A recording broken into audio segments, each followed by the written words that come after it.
All right, guys, you know what day it is. It's Tuesday, and we're here at the Connected Corner. Give it up, give it up, give it up, give it up. Give it up, give it up, give it up. I don't know what's happening with my live. This is not a blooper show, so she will not tell everybody what's happening on this part. So, guys, listen, we're just so excited. It's Tuesday night. It's the Connected Corner. I'm your host, one of your hosts, Tori Rose, the Connector. And who do I have with me? Kiana B. Jones. Hey, girl. Hey. So we are down one tonight. It's a sad day. Our entertainment specialist, D-Nice, is not here. She's not feeling well today. So, guys, send her some prayers and some wishes that she feels better. Hey to everybody out there. We want to make sure that you get to see everything that's happening. Yes. So, dial in. The number is 404-436-1277, and you can also follow us live and see what's really happening in the studio at www.RadioOnFire/LIVE. So I'm excited. It's still technically Kiana's birthday month. Yes, it is. You want to tell us a little bit about what you did for your birthday? What day are we on? Like 27? So she did 44 days. So I can't remember what day we're on, but it's been a party every day. I'm blinking twice. Save me.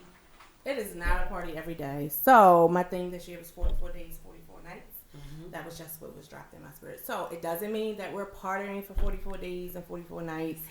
I'm doing community events. I'm doing art things. I am doing some dancing and having fun. So all of the different things that feed my spirit and my soul, I'm going to be doing.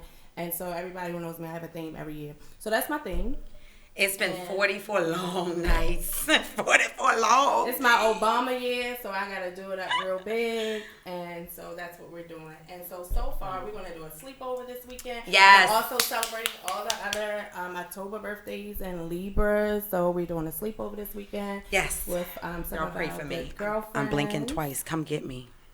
She's just so dramatic about it. But it's always a good time.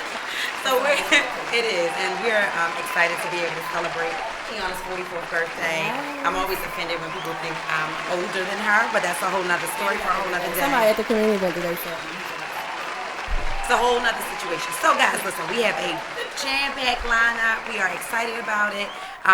It is also October, which is Breast Cancer Awareness Month. Yeah. I like to say it's Breast Cancer Survivors Month because we are excited to hear from the amazing people who have endured this test, endured the storm, and who stand now in victory over breast cancer. So we have an amazing breast cancer survivor with us tonight. She's gonna kill me because she sent me her bio and it's on my phone and I'm on my phone. I don't know what I was thinking about, but she's a wealth of just glory and amazingness and anointing. And so, not to belabor, we're gonna get her up and she's gonna tell us who she is, and we're gonna go really into just her testimony and who she is. So, guys, y'all know how we do. We like to make noise. Bring it up, bring it up, bring it up. We're gonna ask Miss Amazing and Wonderful Pastor Shelley Burton to come on to the stage. Come on down. We do it like it's more, but we don't have a girl running around like. So we are excited. Let me see if I can turn this to everybody know we got the amazing and beautiful Pastor Shelley Burton. I just want to say thank you again for being like my auntie in Christ. So Pastor Shelley is good friends with my pastor, Pastor Keisha, who I take the opportunity to acknowledge her because she loved me when I was a mess, and I thank God for her for still loving me. So thank you so much for being here. Thanks for just availing yourself. Welcome. Thank you for having me. It is truly an honor to be with you ladies tonight. More fired up than I would believe at 9 o'clock at night. But we are living abundantly, so why not be happy and excited? That's exactly right. I'm excited to be with you all tonight. Thank you. You always just look so beautiful. We just love you. Thank you. I'm going to tell you a little bit about when I first heard you speak. Right, so I always laugh because I know God has a ministry calling on the inside of me, but I don't feel like I sound like a pastor or sound like when I speak, they say demons are supposed to tremble. But when you speak, you have this air about you that makes the demons tremble. And it's beautiful. It's like it comes from the Spirit of God, right? And so I had heard about you for years, and I was like really excited to come somewhere where you were going to speak, and I kept missing you. And so I buy a ticket to Brandy Williams' Beauty Over Brunch event, her very first event. And I get there, and who is speaking? Pastor Shelley Burton. And then who got me looking like a pink mouse? Pastor Shelley Burton. And so I'm crying and I'm sobbing, listening to your story. And to be honest, I wanted so badly to go to the front and meet you, but I was scared. And so I dipped out. I did one of these. And I got up out there. Got out there real quick. But from that point forward, I was always reminded of your testimony and always reminded of just the anointing that fell on you. And I would tell people, like, y'all got to know her. You have to know her. And they would always say, we know her. Aww. So thank you for that. You remember that event? I do. Do you remember I what did. you It shared was that an event? amazing. I do. I speak a lot around the country, and often when I'm invited to different churches, I promise the Lord that when I got through this, I would not be ashamed to share what I've been through. And I have been standing firm on that. So I do remember speaking there. But each time the Lord reveals more to me that I never even paid attention to. Most certainly. Do you remember the line of snotty tissues? That was me. But no, all of us. I mean, that it was a power-packed event. Erica Greer spoke that day. You spoke. I think Tammy spoke. It was a number of people. Yeah. But the most impactful for my personal situation were you and Erica. Wow. And so being Erica's age, I remember when I think she went to City while I was at Western, and she was also one of those people that people slept on. They didn't know that what she had going on. They looked at her as a young mother and young wife. And so you guys, you helped me, but you also scared me. Wow. And so what we have to understand is there's many of us that need to be walking in our purpose, and then we fear meets us, right? And so for a whole nother month, she had to pull me forward because I was like, they were so powerful. Nobody wants to hear about me. So what do you do to get yourself mentally prepared to share your story, regardless of what the enemy is telling you or what fear is saying? What do you do to mentally prepare yourself? I actually learned a really hard lesson. I learned that when I did not share the story the first time, that I had to go through the test again. Because I realized that the glory that would come from my story was not mine to hold. That's good. And when I didn't share it, I had to go through a tumultuous series of events in order to understand that it is not by your own doing that you are here. So I made a pact with myself that I didn't care what people thought about me. I didn't care what people said about me. I didn't care how they looked at me. That's right. All I cared was that I shared the story so that other women and even men would do what they need to do to make sure that they are getting checked out, to make sure that they are healthy. That's good. So remind us and inform some of us, how many times have you now been diagnosed with cancer? So I was diagnosed with breast cancer twice. I was diagnosed in, can I share? Sure. Yes. I was diagnosed in 2011, and actually it was my very first mammogram. It was not a nodule or lump that I could feel on a self breast exam because it was literally in the center of my breast. Wow. So had I not gone to get the mammogram, I would have never known. Wow. So it's very important that we do not only do self breast exams, but that we also get our mammograms when we turn 40. 40 years old, guys. 40 years old. So I was diagnosed off of a mammogram. It was suspected off of a mammogram, and then they signed me up for a biopsy. It was in fact cancer, and believe it or not, it was smaller than the size of a pea. Wow. But had I not done something about it, it could have metastasized. So because of where it was located, the only real choice that I had was a bilateral mastectomy. Wow. Well, a mastectomy. I chose to get bilateral. And they did the mastectomy, and I said, I need to feel like I'm a woman when it's over. So it was important to me. I was still very much in self. Didn't really think about the fact that I could die from this. Right.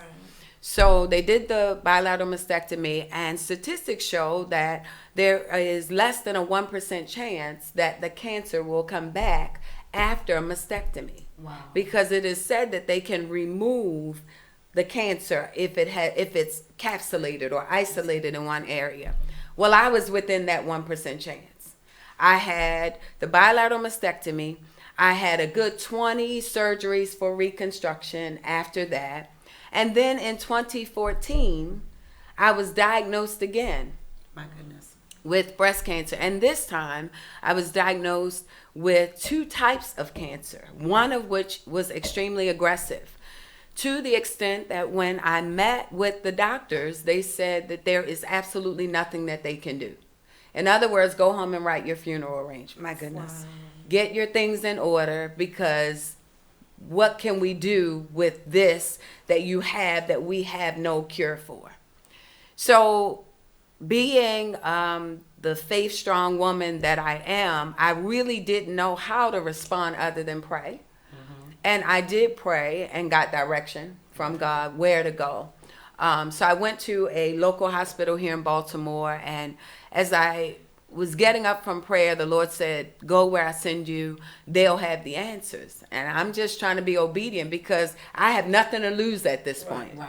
So I go there, and literally the doctor that saw me said, oh, this is nothing that we haven't seen before. Wow. That was my answer right I'm there. gonna pause you for You one can. second. 2 things. If you have a question and you want to call in and talk to Pastor Shelley Burton, please dial in. The number is 404-436-1277.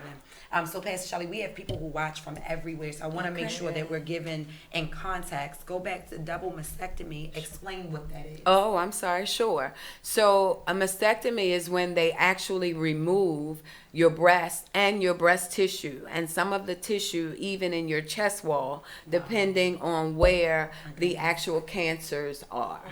Okay. And then what hospital, if you can disclose, did you go to, in case there's someone who feels like they may need to go maybe for a second opinion? Okay, so I will share the hospital that I went to the second time. Okay. I went to the University of Maryland hospital. They have a breast center there that strictly deals with cancer, and the doctors are absolutely amazing. Awesome. Surgical oncologists are amazing, radiation oncologists, medical oncologists, just amazing, and they walk you through it. You are not alone. Awesome. Thank you for that. Yeah. We have a guest who was on our show, a younger person who just was diagnosed with cancer 3 days ago, and who also shared that their partner has a lump.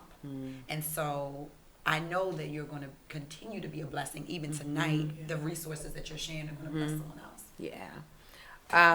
So I went to the University of Maryland, and they disclosed that the type of cancer that I had, the 2 types, is not something uncommon to them. They had experienced it before, and they set up this whole plan for me. The plan changed several times, so I will say this to any person dealing with cancer: don't be disturbed by the plans being rearranged by your doctors. That's good. I will say to you that it's best that they go back and gather their thoughts and gather their resources and talk to the experts to figure out what's the best plan for your situation. So they went over the plans, and they changed them multiple times. And the first thing that I had done at the University of Maryland was that they went in and actually tried to clear the margins of the lump that had come back in my now reconstructed breast. And they couldn't clear the margins. So I had to make a decision to have now that reconstructed breast, after 20 some odd surgeries, to be removed. Because, oftentimes we look at our outward appearance, but if the inward is not fortified and strong, it doesn't matter what we look like on the outside. That's right. So I had that surgery, and then this time they told me I would have to endure chemotherapy, radiation, and then I had an additional surgery after that. So I did 4 months of chemotherapy, and I did 30 days of radiation. Wow.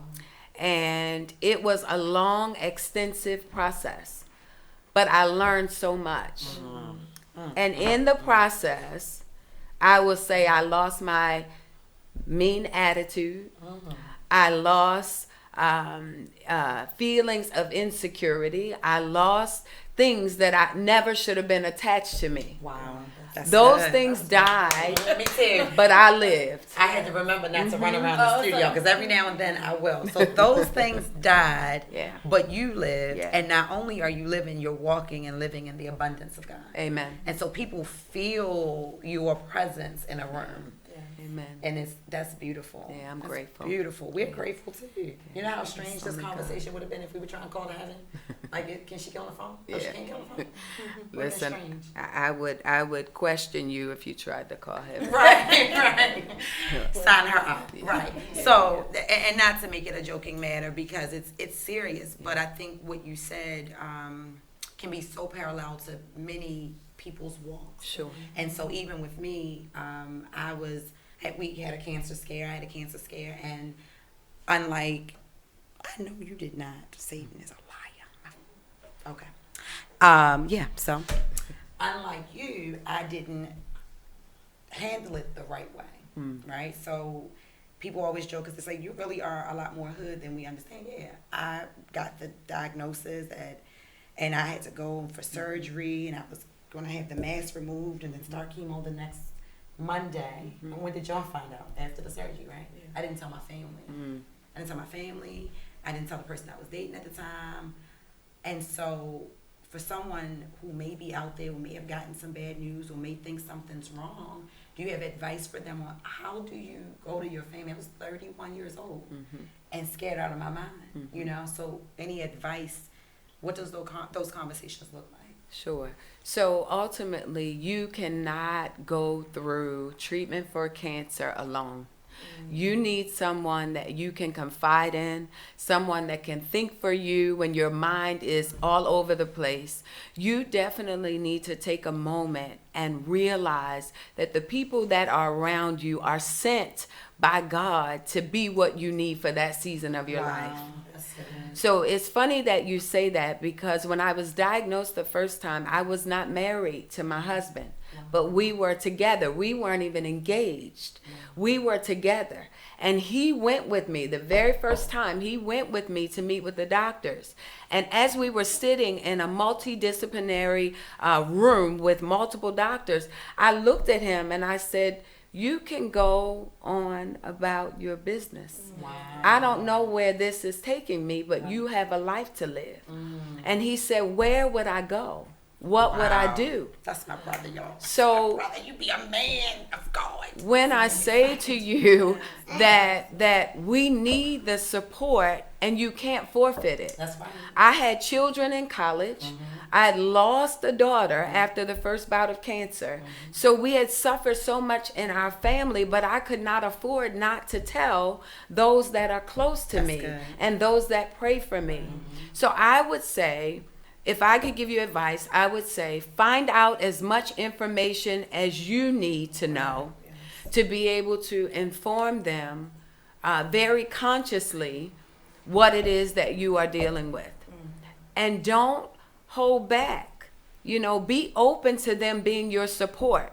My sister, my older sister, who is 10 years older than I am, decided she was going to do FML at work, and she was going to go to every meeting I had with the doctor, every chemo treatment. She took a little black book, she took notes, and I was so grateful because you don't remember some things. It is so convoluted what you have to endure, and it's almost surreal to the extent that you get home and you are saying to yourself, what did they say?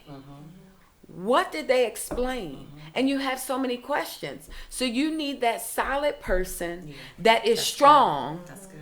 that is fortified, that can regurgitate what the doctor said and help you understand what the doctors explained. It is so key. That's so good. And sometimes it may or may not be your spouse. I just have to add that. Sometimes it may be a sister or a good girlfriend or those that cover you in prayer.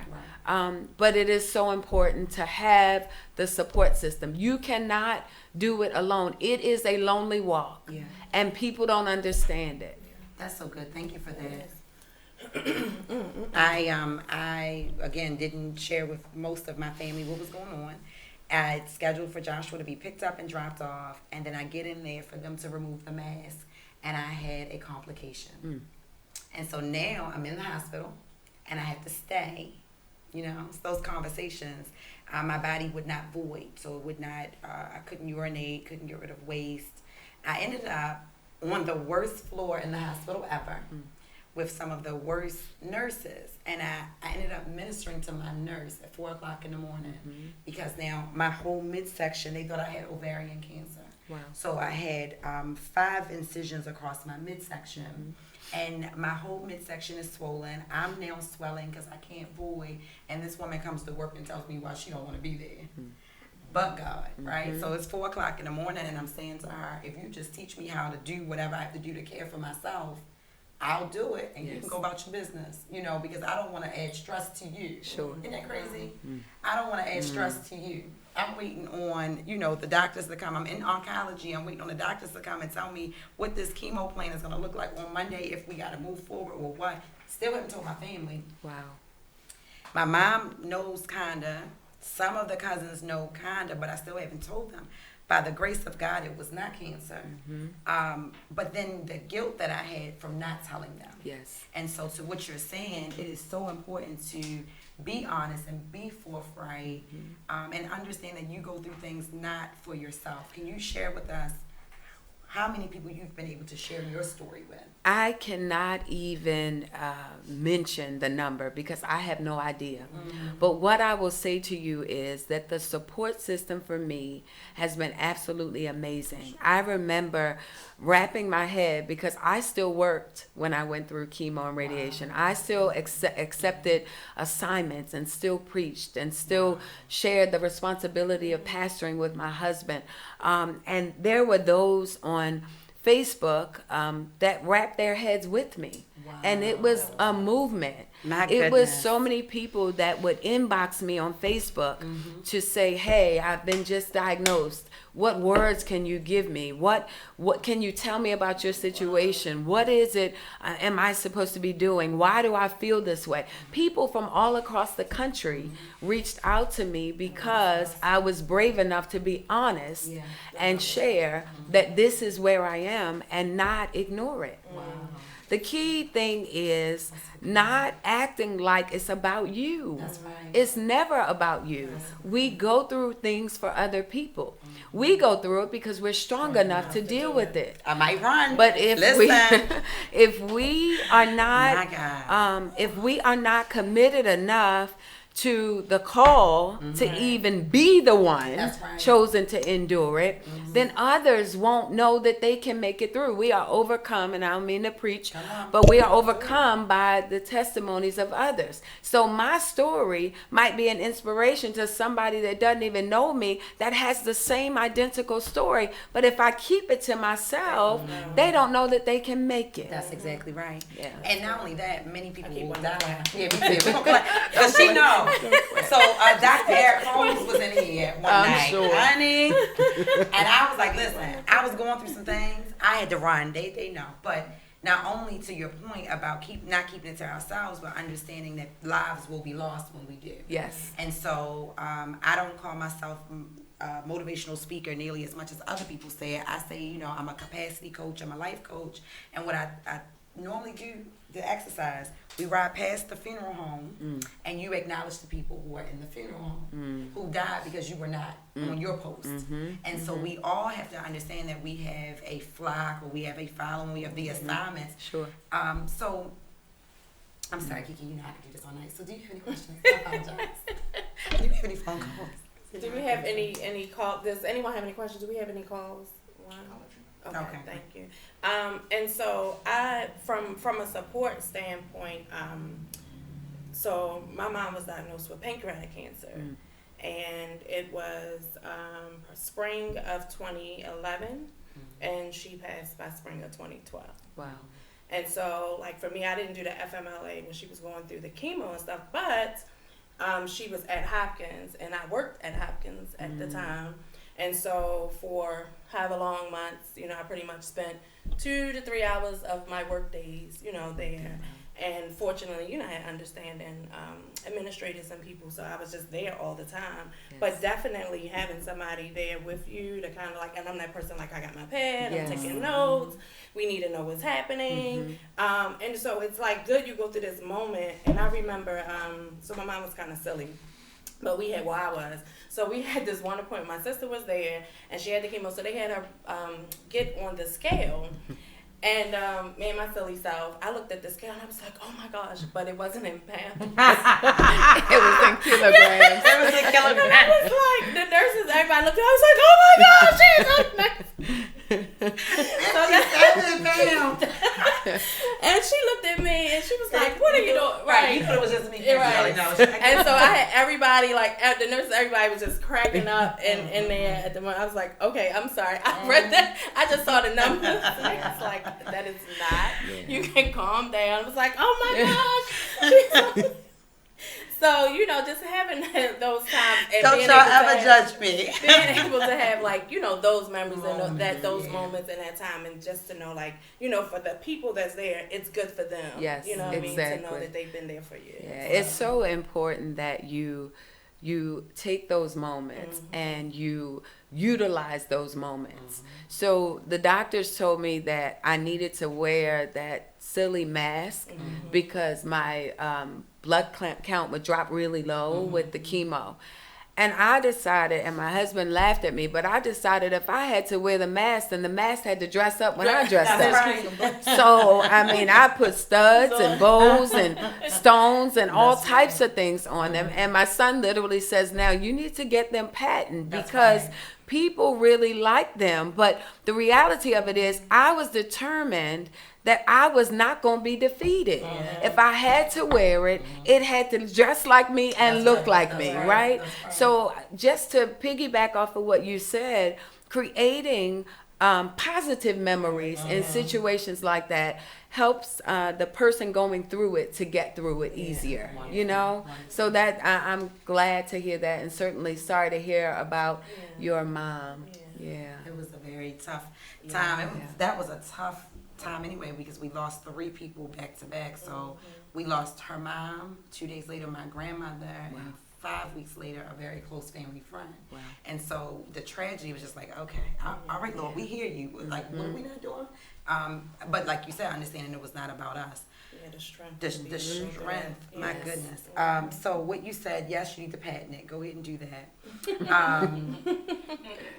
I personally don't like themed months. Sure. So I'm normally like the rebellious ones. Like they always talk with me, I don't watch black movies because I don't like the stigma and stereotypes of black movies and these different things. I don't like themed months because I feel like if I have breast 12 months a year, then I should be being mindful of my breast health 12 months a year. That's right. Looking through your glasses. When somebody said reverse your camera, everything is backwards. Kevin said that. I'm not sure. Like, oh, it's because the way.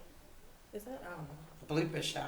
Yeah. So, what do you recommend we do so we are healthy the other 11 months a year? Because it seems like we only put an emphasis on breast cancer awareness and healthy breasts and being, you know, mindful both men and women get breast cancer. What do you think we should do all year round to make sure we're healthy? So, I mean, definitely get your regular physicals. Every test that's ascribed to you according to your age, get it done. And be aware of your own body. You know when something is not right, something doesn't feel right, something is weird. Do your self-breast exams. And I just need to let people know that it's just not women that are suffering from breast cancer.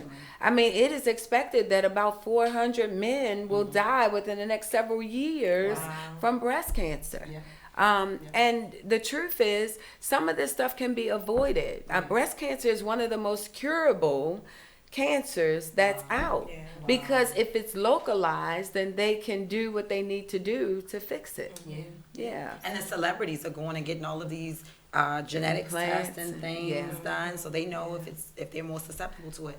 So, Pastor Shelley, where do we find you? How do we follow you? How do we support you and connect to your movement? All right. So I am on Facebook. My name is Shelley E.Y. Carter Burton. I am also one of the pastors, along with my handsome husband, Pastor Antoine Burton, for Changing Lives Ministries of Baltimore. So you can even log on to Changing Lives, 3808 West Forest Park Avenue at 9 a.m. on Sunday mornings. You are welcome to come and celebrate service. We'll have a service with us. Also, I'm on Instagram as Pastor Shelley CB, I think. So you are welcome either way. If you have questions, I'm happy to receive your questions via inbox. You can send them to Tori or to Kiana, and I'm happy to talk about it. And that no question is a dumb question. That's right. You don't know the answer. If I don't know the answer, I'll find it for you. If you want to know my doctor's names and what I thought about them or whatever, how to choose doctors, whatever I can do to help you be healthy is what I want to do. Awesome. And I laughed when you said 3808 because Trinity was at the resource fair with us, and thank you so much for Changing Lives Ministry being at the resource and health fair. It's a powerful thing when you're working and you look up and you see somebody praying and you see someone receiving God and being delivered right on the spot. It was a powerful thing today, so thank you. But Trinity was there and I was doing the live and I said, so where are you from? And she said, Changing Lives Ministry. And I said, and where are they located? 3808 Forest Park. Go ahead, baby. And so when children are excited about where they worship, it speaks volumes about the leadership in the church. I was over our youth ministry at my previous church for years, and everywhere I go, I have little nieces and nephews and babies that love on me, and I love on them, and it just speaks volumes about your leadership. So many blessings to you, many blessings to Pastor Antoine. We love you guys. Thank you. We're always here to support you however we can help. Did I forget anything? Nope, I think that's about it. Thank you, so ladies. This is the fun part where we go take our picture. So we're going to pause, guys. We'll be back in a second. We're going to go take our picture, and we'll be back for segment 2. And I'll try to, I don't know what calendar's saying, but we'll see. Let's I guess see. what's it supposed to be? What was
goodness. All right, we're coming back, and we're excited about it. Let's get cracking. I do want to tag Kiana Jones.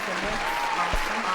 Hey, everybody, we are back. Segment 2. We are so excited. A couple things I want to drop in.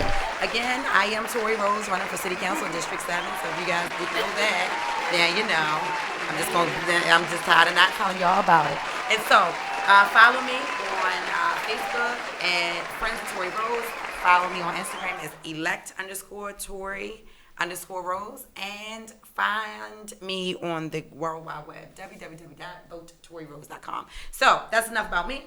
October 25th, we are having a paint and poetry with a purpose. We will drop that information below as well. We want you guys to come out. It's a paint party. We're going to have some good food, good fun, good people. We are celebrating and just honoring mothers and fathers of murdered sons and daughters. So we want you guys to come out. Tickets are $50. We'll drop the code in this thing. And so we are excited. Our brother is in the studio. He is amazing. He is wonderful. It's Mr. Rodney Carr. Let's bring him up. Coming to the stage. Coming to the stage. So this is what it looks like when you and your whole crew operate on 18-hour days. We're always tired, but we're always pumped up as well. And so, Mr. Carr, it's about time we got you here. We've tried this thing covered more than twice, right? That's right. And so, thank you, Denise. Thank you for everybody who supported our community today. I'm supposed to talk about my beautiful bee that I keep messing up. So I haven't seen my edges. So I got this beautiful bee on my face. Thank you for Paul Manning. He's amazing. He travels all across the country doing face painting events. He came out to our resource and community event today. And so Rico Crawley was there. I always say I care.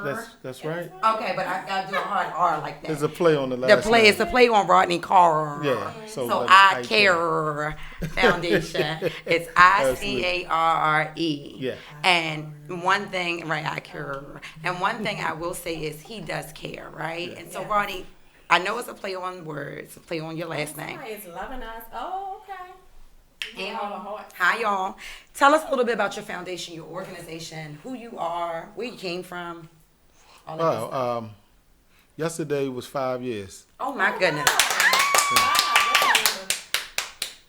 Wow, that's big. 5 years, right? 5 years. 5 years. Especially when they say black and brown businesses and organizations don't make it to 5 years. That's huge. Yeah, so we were established as an organization in October 14th, 2014.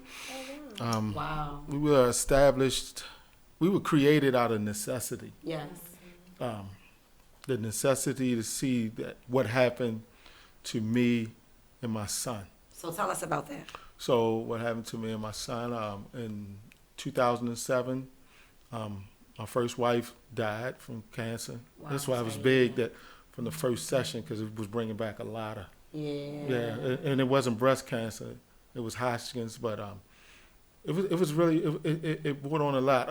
When she passed in 2007, everything went haywire for my son and myself. And just again for everybody listening, Hodgkin's is lymphoma. Yes. Is that right? Okay. Yes.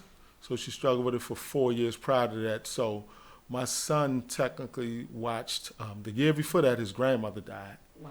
And 2 years after his mother died, his cousin died, which was actually more like his big brother. Right? What did his cousin die from cancer as well? No. Okay. No, my grandma died, which was she wasn't just a mother-in-law to me. She was a mother. She helped teach me how to be a man. Right? Wow. Right.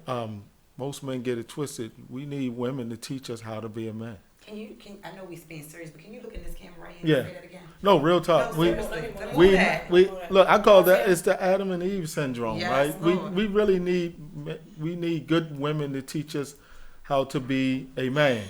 I'm sorry. That's part of that blooper show. Yeah, blooper shot. But we do. Yeah, we need good we do women because to teach us. It's the saying is always it's not good. A lot of good men out here, blah blah blah.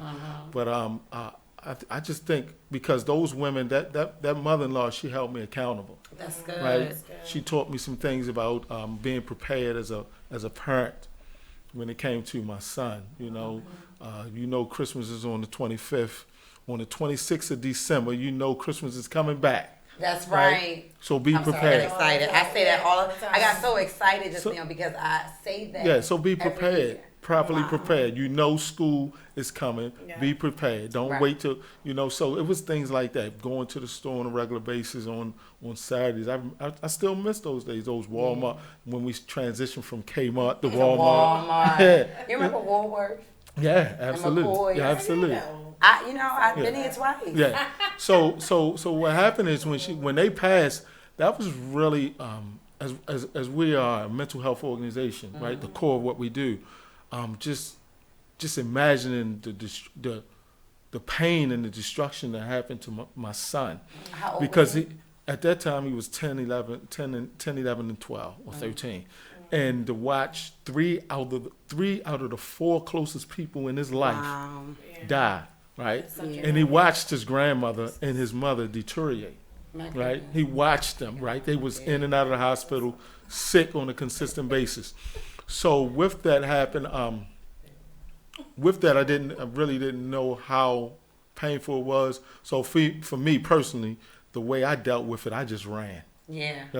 I ran. So all I wanted to do was smoke, drink, party, chase women. That's all I wanted. That's all I could do to Right. not Get your feel. pain away. Right. Wow. So that's what I did. For some reason, I thought I was 20 again, but I was 37, 36, 37. Why did I want to do that? All of a sudden, I wanted to be in the streets all the time. Wow. The streets was gobbling me up, but at the same time, the streets started taking my son. Here it is, my son. He was going to private school all his life. He was 10 times better athlete than I ever was, and scholarship to St. Francis for baseball. Nobody gets that. Yeah. Right? Yeah. It's strictly a That's basketball right. now. It's a football school as well. And to see him go all the way to becoming a dropout. Wow. Right. So to see how the criminal justice system took him for one bag of marijuana, and all the way to the point of when I got married again. I hope my wife is not watching. That's all right. Just say when I got married. When I got married again, Uh-huh. he was, I think it was 2012. Yeah, he was my best man. Wow. Well, he was scheduled to be my best man, but that one bag of weed had him in Cumberland, Maryland. Wow. Yeah, doing time. Wow. Right, in a facility that was earmarked for adults. And he was still a minor. Yeah, he was still a minor. They had a small minor component to it. But my question to the judge, after I seen Billy get the same charge as my son, but he had 10 bags and got off. Right? And my son, he is going to Cumberland, Maryland, and we traveling 3.5 hours to see him.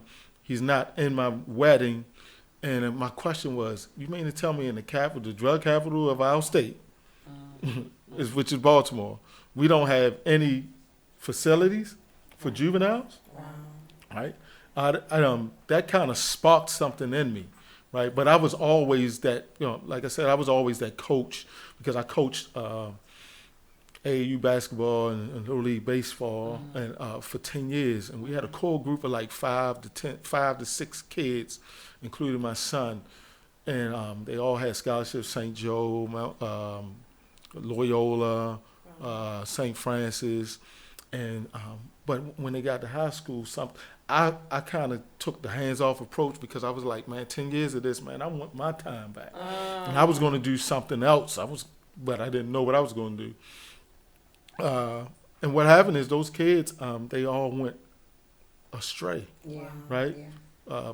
We got to keep our hands on Only them. one, really now that I look at it, they needed me more then than they did as kids. Because you can go to any Little League football and it'd be packed. Yeah. The basketball is packed, right? Yeah. It's packed. Not the PTA though, right? Right. So Come on, don't get me started. So what I said is they needed me more in high school than they did when I was their coach. Right. But I knew those coaches knew more than what I did. So I was like, okay, I did my part. But I didn't do my part because my son was later shot, of course, jailed, shot. I was like, wow, how did we get here? We was like the the golden kid. He was the golden child, and our marriage, we was just the perfect family, and it was like, how did my life get here? How did I become homeless, penniless, and jobless on my mother's couch? Wow. So from that, from a traumatic experience, you decided enough was enough, and you were going to start a foundation.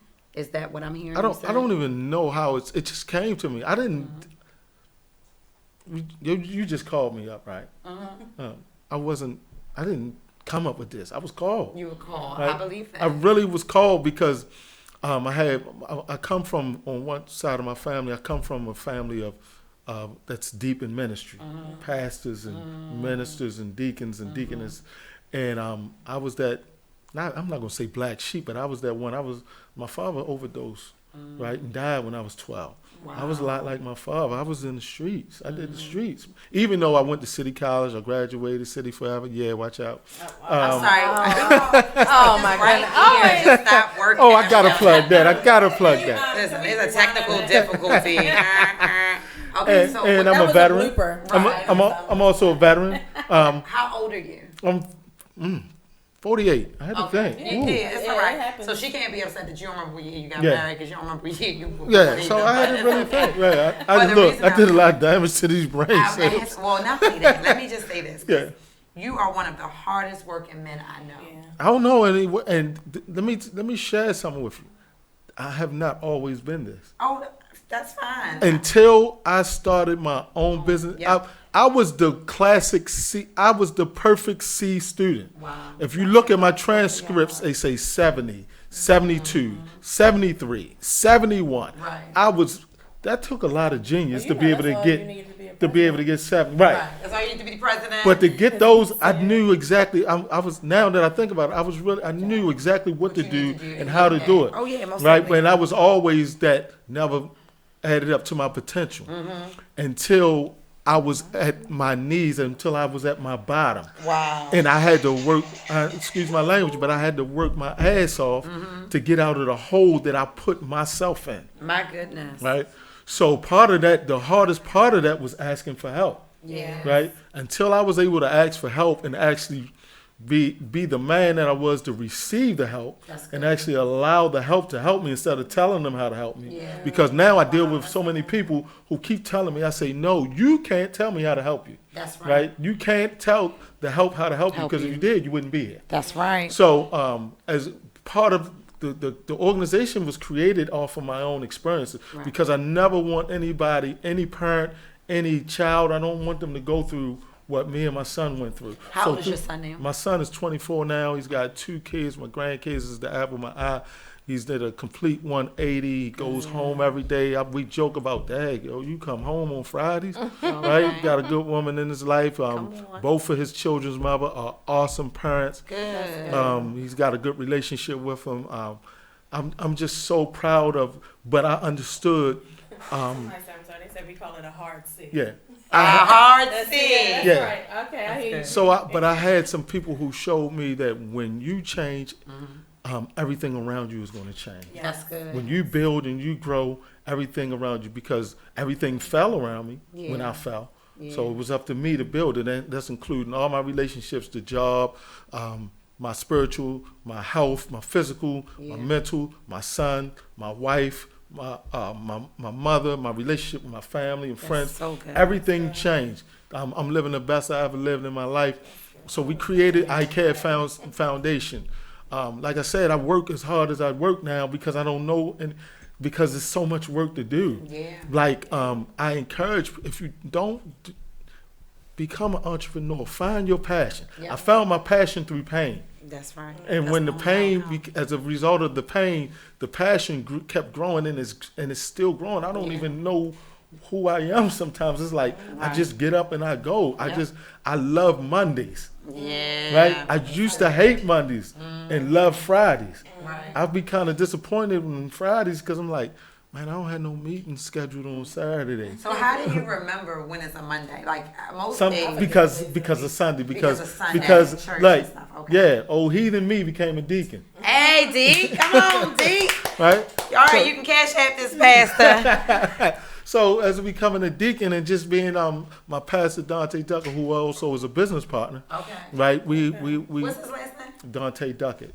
Duckett. What? Yeah. Is he east or west? Where is he? We're located in Glen Burnie. I don't know why that name is so familiar. New Oh, Kingdom Faith Road? Christian. Yeah, no, on Dorsey Road. Dorsey Road. I yeah. feel like we've been there before. Okay. We're actually on McCormick Road. I'm sorry, one of my offices, because also have our mental health is called Collaborative Healing LLC, and we're located on Dorsey Road. The church is off of Dorsey Road on McCormick. Okay. So we're doing a lot because as a church we did a lot of outreach in that community, and what I kept saying is I see those dollars and $5 that people putting in the baskets and like we can't survive as a church. So I commit 10% of our earnings to our church as a company, right? Come on, time.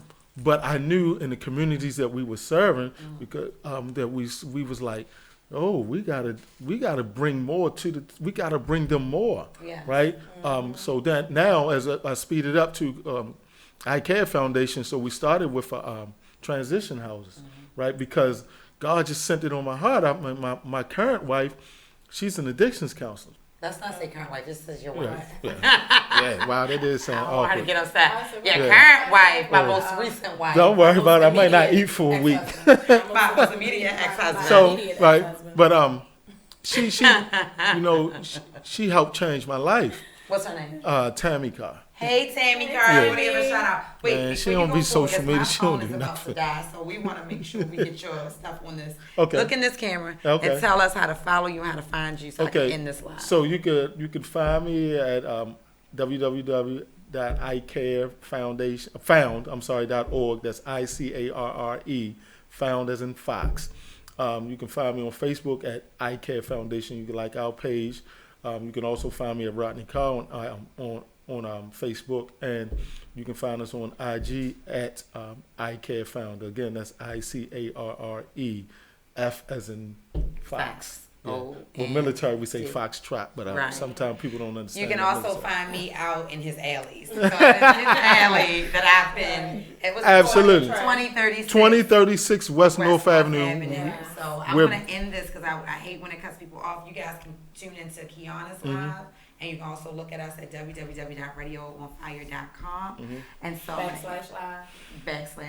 So I'm going to end this one. But I want you to, we have a few minutes. I want you to finish what you were saying about how you got started, who you serve. Okay. And most of all, I want you to tell us how we can support you because that's important. Absolutely. So again, at iCare Foundation, we're centered on mental health. We're a community center. Matter of fact, we're still in the process of changing our logo. We started loving our youth to life, and because we're evolving, right? So as we evolve, we're now just community centered, right? And community centered meaning we serve ages 5 to 65, right?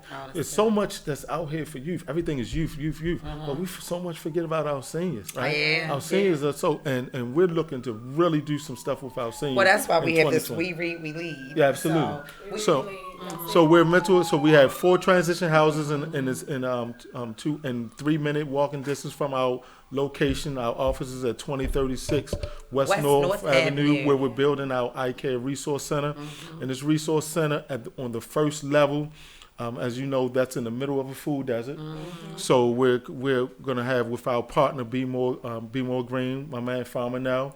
Yes. Reach right up. And City Weeds, is that him too? Yes, and City Weeds. So we're gonna bring healthy food, healthy food options to the community, as opposed to all the mess that's being sold on our corner stores. Yeah. Right. Yeah. We walk every day. We see kids walking right past our offices, going to the corner store, buying a Huggy and a honey bun. Yeah. Right. But you know what? I will, because this is the connected corner. And people say, well, where's the corner located? It's in the hood. Don't worry about it. Somewhere in West Baltimore near North Avenue. Mind your business. But Huggies and honey buns is a Baltimore staple. Yeah, but I'm not saying that we shouldn't have alternatives. I just am saying, can we just every now and then treat ourselves to a blue? yeah, Huggy maybe and a let's honey bun? do it like once or twice a week. You know what I'm saying? Huggy and honey bun. Don't let Nell say that, because Nell get Now I heated. have a fit. He don't- He gave me some artificial vegan bacon. It was good. Nell don't play with Well, that. I don't know what it was. It was real healthy. Yeah. It didn't have no pork in it.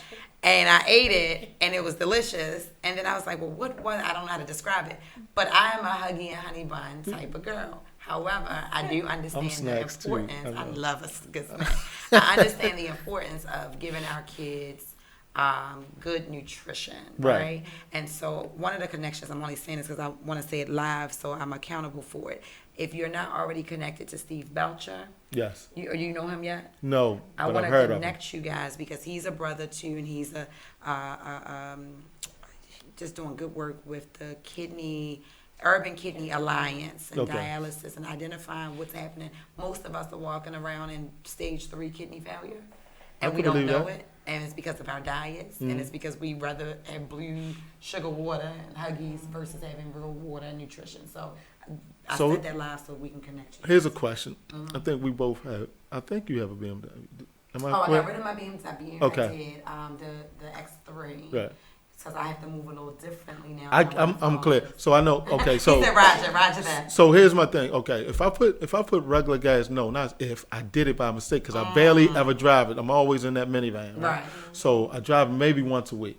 So when I first bought it, I was just always in the minivan. Right. So I think I put some gas. I put regular gas in it. In your BMW. And it sat all week. Goodness, and then when I went to start it, it didn't start. Yeah. So that analogy goes to the same thing what we put in our bodies. That's right. I'm a BMW. Facts. If I keep putting that stuff back in there, right? I'm a Mercedes. Well, so you see what I'm saying? If I keep putting that all that bad food in me, in your body. right?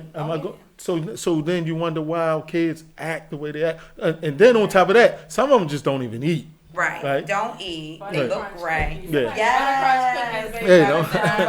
So they just don't. So they're not eating. Like really, we're in the middle of a food.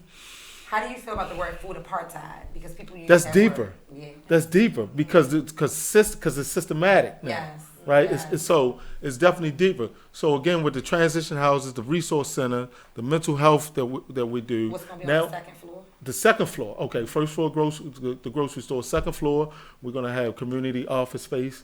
We're also gonna have a multi-purpose room where we're gonna, because I always love little girls and dance. So we're gonna have a dance that's gonna act as a dance studio as well. Awesome. Then on the top level will be our youth and young adult space, game space, pool table. So we're looking for a pool table, ping pong table to donate. We need some things. We need some things donated. We need some towels and stuff for the floor. We need mirrors for the dance studio. We need paint. We need bodies. We need funding. We really need funding because what we find is people always buy the wrong things. Yeah. So we really need funding, but slowly but surely we're getting it finished. We keep pushing the date. Let me tell you, not to cut you off again, but let me tell you what you can do. So I've fundraised for years. Like I said, I was a PTA vice president. I was over a youth ministry in church and different things. You go and build the list of what you want. Yes. No different than a registry with like a baby shower. And so you go to Home Depot and you put the right paints and the right things on your list. And then when the people purchase it, they purchase off of your purchase list. Yeah. And so what that helps you do is solidify that the items are being purchased that you actually want, need, the color, the volume, all of that. Absolutely. And so people can't just, because some people have good hearts, but they will buy the wrong things, and then you get stuck with the wrong stuff. So everywhere you go, you can create a partner list. I will help you with that. This is good. And that way, when people purchase, it'll be the exact item you need, and they don't then have to transport it to you. They can purchase it at the store, and the store will ship it to you. Deliver it. That's big, because one of the things, as we embarked on this in April, I was like, oh yeah, we're gonna be open in June. Yeah. Then I said, oh, we're gonna be open in August. Yeah. Then I said, oh, we're gonna be open in October. It's November almost. Right? That's all right. You're gonna be open, God. But I just say we just gonna keep opening. I thank God for Mr. Price, that owns Curry and his daughter Tammy, who owns Curry Hardware. They also own our building. And he's just giving me carte blanche. I've had the keys. Thank God for that. Since May. I haven't given them all the money yet.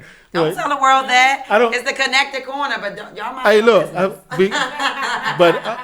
one of the things that I learned to be is very transparent, right? Yeah. My transparency is my strength because I don't have nothing to hide. What you do with it is what you do with it. That's true. Because I know I'm covered, That's right? So I really don't worry about stuff like that. Facts. Yeah, So they give us already your- talk about me. They gonna talk bad about you no matter what. You And know, they they gonna all beat talk you. about us. No matter how hard you work, no matter all the good you do, they always gonna look for. They always gonna find something. I'm used to being the bad guy. I'll be the bad guy. It's okay, but I'm gonna get work done. You do. And Yeah. so let me just ask you, you had a tragic situation happen today. God have mercy. Are you able to talk a little bit about Well, I'll just talk about mental health in our community, and we had a tragedy today, right? And the idea of the tragedy is somebody lost their life, self-inflicted, and still trying to really get through this day, right? But at the same time, what I had to share with the other residents in the house, and the rest of my team is like, at the end of the day, don't start questioning yourself, right?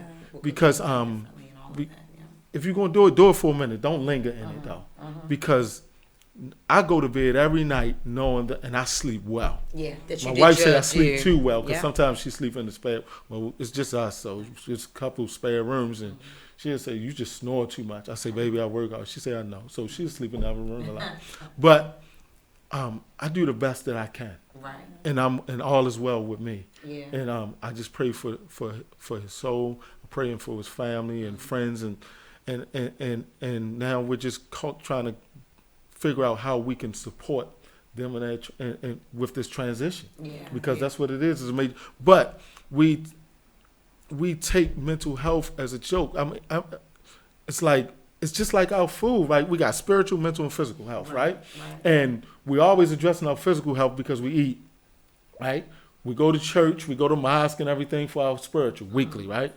What are we doing for our mental health? So I'm at 40 years old now, because I guarantee you at 40, right, we seen all these wheels falling off on people, right? Because these are all unaddressed issues. 20 years of just stuffing it, putting it in, compartmentalizing it, and not addressing it, right? We're just trying to address it. It's just health. It's not mental illness. It's mental health. That's right. And our people are not educated enough to understand, like, nobody's trying to say you crazy. We just trying to stop you from getting crazy. That's right. Right, we trying to help you, maintain it, because we all dealing with. I just had some training. Shout out to Keys Development and Keys Empower. We just had a training with them. Mood did and Asia did an excellent. Can we just give them a hand clap for Keys Empowerment? They are. And they did an excellent job with that training on ACEs, right? ACEs is an acronym that stands for Adverse Childhood Experiences, right? And I learned so much about it. One of the things I learned is that trauma is transferred from the womb, right? Yes, it's it biological and genetic, right? So when we look at all the things that we deal with, we're all dealing with some form of trauma, right? We're all suffering from PTSD in some form of fashion. We all should be seeing therapists because we're all exposed. Just go on Facebook and you're being exposed to the trauma, the shootings of the police shootings, we're exposed to it. So we gotta be doing something. And the police shootings on both sides, police shooting people and police being shot. So we're talking about just whirlwinds of emotions all the time. I will say that when you texted me earlier, I had to take a moment. We were driving. I was like, and Kiki knows at this point, yeah, you're Kiki. She knows at this point when I do that breath, she's almost conditioned now to say who died. And it's so bad because literally I'm facing grief probably 4 or 5 times a week. And so I said to her, let's just get to this meeting. I said, it's something going on with Rodney. I'll deal with it later. But having to then compartmentalize it. I'm 35 years old. I had to compartmentalize it because I wanted to be there for my friend. I wanted to be there for his young people, but we had a meeting to go to, and then it never stops. Then we had to get to the community resource event, and then it just never stops. It never stops. So I wanted to take a moment and to at least acknowledge it, because your loss is my loss. My loss is her loss. We are family. We are one community, and we have to stand as such and understand that when someone loses someone, especially to suicide or homicide or any kind of aside, it affects us all. Absolutely, it does. Without a And doubt. so I know we're at the end of time. I just want to acknowledge you. I love you to life. You know, you owe me your life because I saved you from getting beat up that one time. Wait a minute. I was saving that for last. That's why I didn't scoot up so much. She was like, scoot over. I was like, no, you wanted to beat me up at one time. Do you remember? You remember that day? Yes, I do. I will never forget that goodness. day. She was like, I know you. I was like, No, you owe me pictures from the 70s. I was like, girl, hold We on. are not discussing that. We are not. we ended with a hug. Well, We had a woosah. We ended with a hug. And then I came back. She did, Once and I I realized, and I apologized. said, I'm so sorry. I had you mixed up. I took it with well another though, one. didn't I? Yes, you did. You It did. was Ooh, like, I did it my wasn't me. politician move. Right, it's like, ma'am, miss. Sorry, it was a mix-up. Whoever that guy is, man, you got something You coming, better watch Jack. out. You better change his name. I remember you when we connected on Facebook. Yeah. And I was like, okay, this guy look legit. Lord, let him be legit. And I tell you what, you have been a blessing. You've just been a blessing. So we thank God for you. We are excited, guys. Please stay connected to the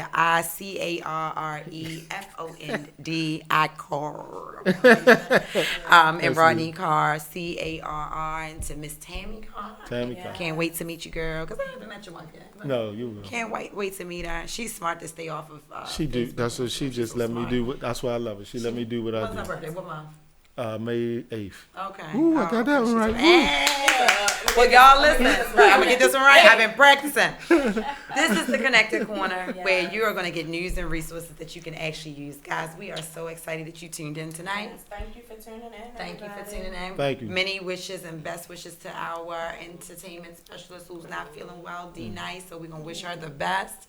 Thank you for being here. Go see a therapist. Go see it. Well, her stomach is sick. I think she go see No, it. I'm talking to everybody. Oh, I say that. I said that. all the Make an time. appointment That's today. good. Every conversation when people say, I'm like, are you in therapy? Yeah. Are you in therapy? That's fine. You get Are you offended. in therapy? So help us clap it out. Yeah. All right. Thank you guys. Tune in next Tuesday. The Connected Corner. Stay Have a good night. connected. Thank you guys.